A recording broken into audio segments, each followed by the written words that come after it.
बिस्मिल्लाहिर्रहमानिर्रहीम। अस्सलाम वालेकुम स्टूडेंट्स। आज हम लोग अपना लेसन नंबर 11 स्टार्ट करेंगे। ठीक है, ये लेसन थोड़ा सा लेंथी है, तो इसमें ना 8 टॉपिक्स हैं। तो इसको हम लोग 2 वीडियोस में कवर करेंगे। 4 टॉपिक्स हम लोग एक वीडियो में कवर करेंगे और रिमेनिंग 4 जो है वो हम लोग नेक्स्ट वीडियो में जो है वो कवर करेंगे, ताकि वीडियो ज़्यादा लॉन्ग ना हो, बोरिंग ना हो जाए। ठीक है, तो टॉपिक नंबर 55 देखें, introduction to read faster. Okay. अब रीड फास्टर, या रीड फास्टर का मतलब क्या है कि स्पीड रीडिंग जो होती है हमारी। ठीक है, स्पीड रीडिंग को हम लोग बेसिकली यहाँ पर रीड फास्टर कहा जा रहा है। अब स्पीड रीडिंग हमारे पास क्या होती है, इसका क्या मतलब होता है कि क्विकली रीडिंग करना while still understanding the text, यानी कि टेक्स्ट को अंडरस्टैंड करते हुए क्विकली रीडिंग करना। ठीक है, उसको हम लोग स्पीड रीडिंग कहते हैं, और ये स्टूडेंट को हेल्प आउट करती है एक फ्लुएंट और एक कॉन्फिडेंट रीडर बनने में। अब यहाँ पर टीचर का रोल बताया गया कि टीचर क्या रोल जो है वो प्ले कर सकते हैं स्पीड रीडिंग को इंक्रीज करने में। ठीक है, तो यहाँ पर बताया गया कि स्पीड रीडिंग कोर्स लर्नर जो है वो सबसे पहले टेक्स्ट को सिलेक्ट कर ले जिसने रीड करना है। ठीक है, टीचर जो है वो टाइम को काउंट करें। ठीक है, और फिर उसको क्या करें, बोर्ड पर लिख दें, यानी कि कितने टाइम में बच्चे ने वो टेक्स्ट को रीड किया वो टाइम नोट करें। ठीक है, और फिर देन उसको बोर्ड पे लिख दें। उसके बाद text should be usually around 500 से 600 वर्ड्स लॉन्ग, यानी कि जो टेक्स्ट सेलेक्ट किया गया वो 500 से 600 वर्ड्स तक होना चाहिए। ठीक है, ज़्यादा लंबा टेक्स्ट नहीं होना चाहिए, बड़ा टेक्स्ट नहीं होना चाहिए। एंड आफ्टर फिनिशिंग, यानी कि रीडिंग के बाद स्टूडेंट से जो है वो टीचर 10 मल्टीपल चॉइस क्वेश्चंस पूछे और उन्हें आंसर की भी प्रोवाइड कर दें। ठीक है, जब वो सॉल्व करें तो उन्हें आंसर की प्रोवाइड करें, ताकि वो अपने आंसर्स को मैच कर सकें, चेक कर सकें कि कौन से आंसर्स उनके ठीक है और कौन से गलत हैं।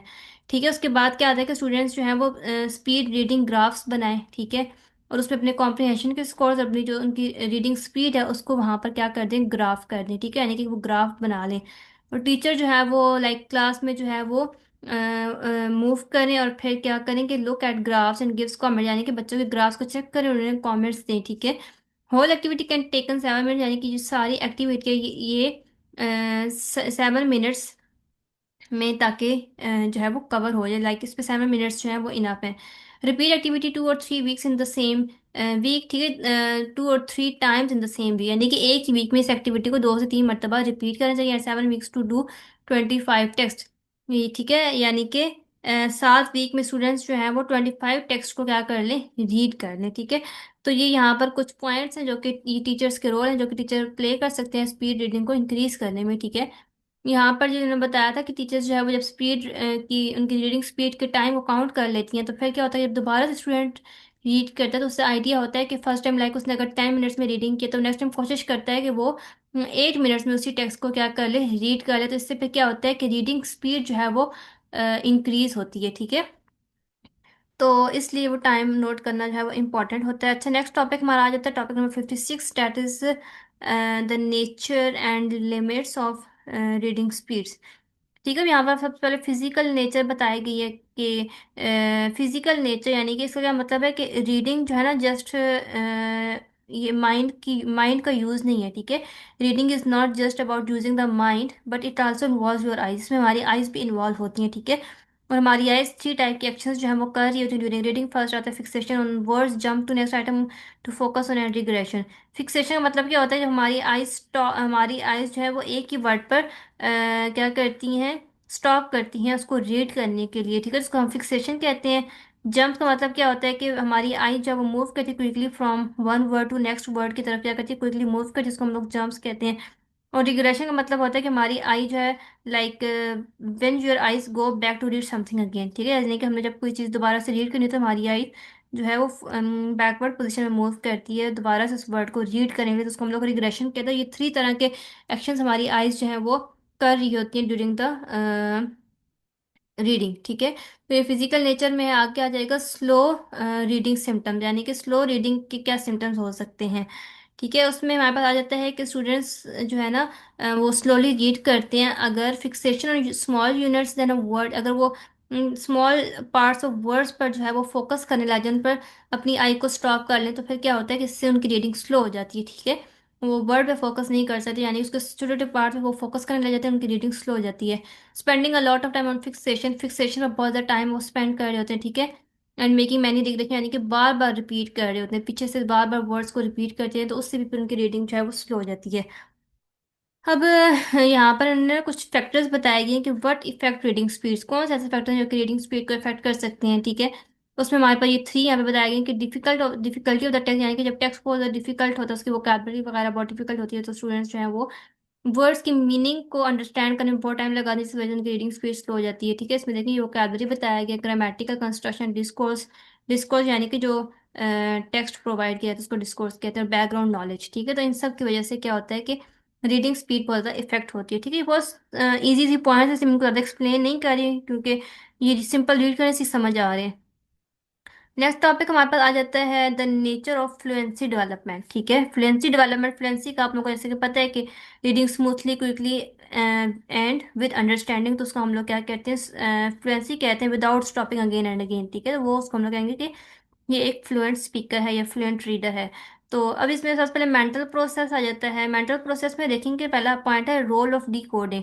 अब डी कोडिंग का मतलब होता है कि रिटन वर्ड्स को उनकी स्पोकन फॉर्म में हम लोग चेंज करते हैं अपने माइंड के अंदर ही, ठीक है। तो उसको हम लोग डी कोडिंग कहते हैं, ठीक है। यानी कि एक वर्ड लिखा हुआ है, ठीक है, उसको हमने देखा, ठीक है, उसको हमने देखा, हमारे माइंड उसको अंडरस्टैंड किया, उसके मीनिंग को अंडरस्टैंड किया, तो उसका मीनिंग क्या होता है, उसको हम लोग कहते हैं कि हमने इस वर्ड को डी कोड कर लिया, इसको हमने अंडरस्टैंड कर लिया। डी कोडिंग का मतलब बेसिकली अंडरस्टैंडिंग होता है। फॉर एग्जाम्पल कि वर्ड आपने देखा स्कूल, ठीक है, तो आपके ब्रेन ने फौरन जो है उसको रिकॉग्नाइज कर लिया, ठीक है।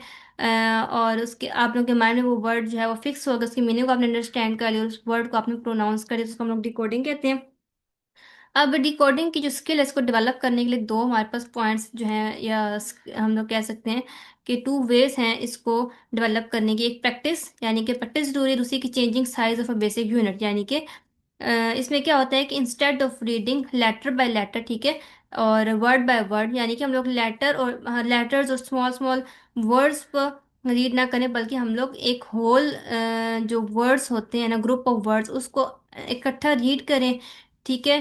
फ्रेजेस को इकट्ठा रीड करें टू अंडरस्टैंड द मीनिंग, यानी कि वर्ड बाय वर्ड रीडिंग करना या लेटर बाय लेटर रीडिंग करना, उससे उस चीज़ से हम लोग अवॉइड करें, और हम लोग ग्रुप ऑफ वर्ड्स को इकट्ठे रीड कर उसकी मीनिंग को अंडरस्टैंड करें, और जो है फ्रेजेस को हम लोग इकट्ठा रीड करें उनकी मीनिंग को अंडरस्टैंड करें, उसको हम लोग कहते हैं कि changing size of a basic unit. तो इससे फिर हमारे अंदर एक डी डिकोडिंग की स्किल जो है वो डेवलप हो सकती है, ठीक है। बाकी यहाँ पे कुछ एक्टिविटीज बताई गई हैं, ठीक है। इसमें हमारे पास देखिए 2 पास टू फ्लुएंसी, ठीक है, यानी कि फ्लुएंसी को डेवलप करने के लिए 2 पास हमारे पास हैं। फर्स्ट है, ठीक है, ये आप लोग के पास ना वो इम्पोर्टेंट क्वेश्चन भी है, ठीक है, तो आप लोगों ने इसको अच्छे से करना है। 2 पास है, एक वेल बीटन पाथ है, एक रिच एंड वैलिड मैप है। अब वेल बीटन पाथ में क्या होता है कि repetition of the same material, यानी कि एक ही मटेरियल को हम लोग क्या करते हैं, बार बार रीड करते हैं, और फिर रेपिटेशन से करते हैं, और रेपिटेशन से क्या होता है कि रीडिंग जो है वो ईजियर और फास्टर हो जाती है, तो ये वेल बीटन पाथ है। दूसरा हमारे पास रिच एंड वैलिड मैप आ जाता है, ठीक है। देखें कि doing things which differ slightly, यानी कि वो डिफरेंट होती हैं स्लाइटली, यानी कि बहुत थोड़ी सी डिफरेंट होती हैं, but draws on same kind of knowledge, बल्कि लेकिन जो सेम काइंड ऑफ नॉलेज पर वो बनी होती हैं, ठीक है। फॉर एग्जाम्पल कि देखें कि आपने एक स्टोरी पढ़ी, स्टोरी ए पढ़ी, ठीक है, स्टोरी बी पढ़ी, ठीक है, और स्टोरी सी पढ़ी, ठीक है। तीनों डिफरेंट स्टोरीज हैं, ठीक है, लेकिन तीनों के अंदर जो वोकैबुलरी है, वो बार बार वर्ड्स हैं वो सेम बार बार क्या हो रहे हैं, रिपीट हो रहे हैं, ठीक है। तो इससे क्या होगा कि आप लोग जब बार बार उन वर्ड्स को देखेंगे, उन वर्ड्स को रिपीट करेंगे, तो वो वर्ड्स आपके माइंड में क्या हो जाएंगे, फिक्स हो जाएंगे, ठीक है।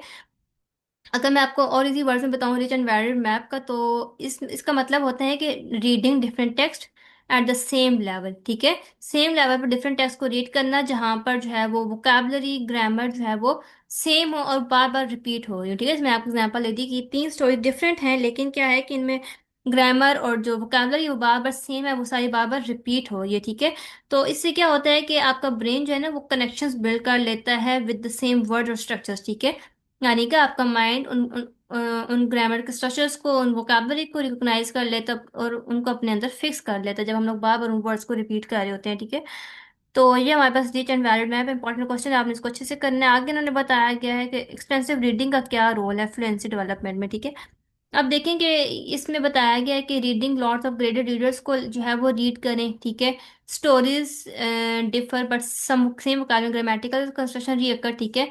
डिफरेंट स्टोरीज को जो है वो रीड करें जिसमें वोकैबुलरी सेम होती है, ग्रामेटिकल कंस्ट्रक्शन सेम होती है, ठीक है। बस थोड़ा उनमें ना लाइक मामूली सा डिफरेंस डिफरेंस होता है, बाकी उनमें वोकेबलरी, ग्रामेटिकल स्ट्रक्चर वगैरह सारा कुछ सेम होता है, ठीक है।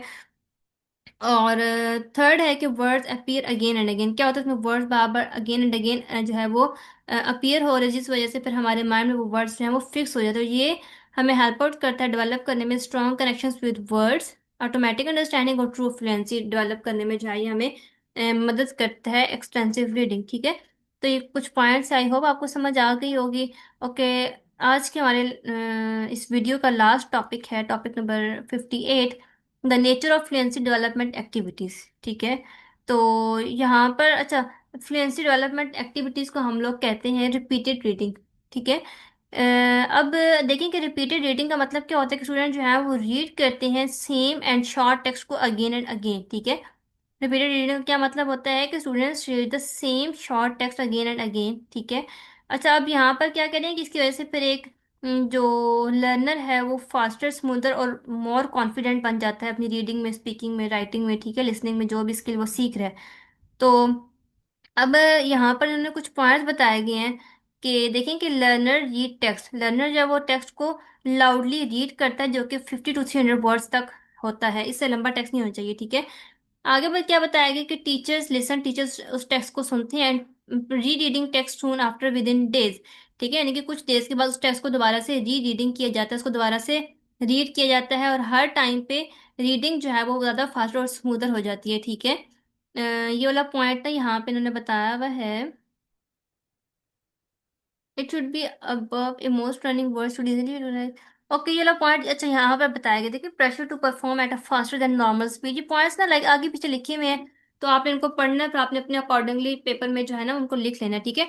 तो ये फर्स्ट पे मैंने बताया हुआ रिपीटेड रीडिंग का, तो इसमें यही है कि लर्नर जो है वो टेक्स्ट को रीड करता है लाउडली, फिर टीचर क्या कहते हैं उस टेक्स्ट को सुनते हैं, और फिर वी के अंदर ही उसको 1 से 2 मरतबा दोबारा से रीड किया जाता है, और क्या होता है कि हर टाइम हर बार पे जो लिसनर है वो ज़्यादा स्मूथली और फास्टर जो है पहले से ज़्यादा जल्दी जो है वो रीडिंग को कर लेता है। लाइक उसने पहले अगर 10 मिनट्स में उस टेक्स्ट को कवर किया तो नेक्स्ट टाइम वो 8 में करेगा, नेक्स्ट उससे नेक्स्ट टाइम वो 7 में करेगा, तो उससे उसकी स्पीड भी इंक्रीज होती है, ठीक है।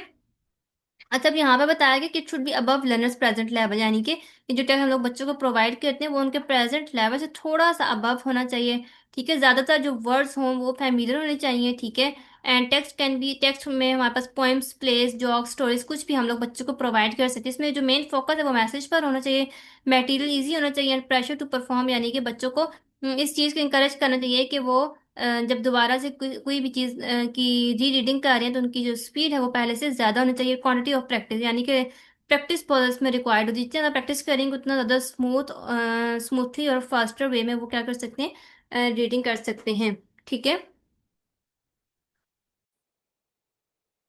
बाकी जो रिमेनिंग 4 हमारे टॉपिक्स रह गए वो अब हम लोग इंशाल्लाह नेक्स्ट वीडियो में कवर करेंगे, बिकॉज फिर वीडियो बहुत ज़्यादा लंबी हो जाती है, ठीक है। तो आई होप कि आपको लेसन अच्छा लगा होगा, आपको समझ आई होगी, तो इंशाल्लाह अब हम लोग अपने नेक्स्ट वीडियो में मिलेंगे, तब तक के लिए अल्लाह हाफिज़।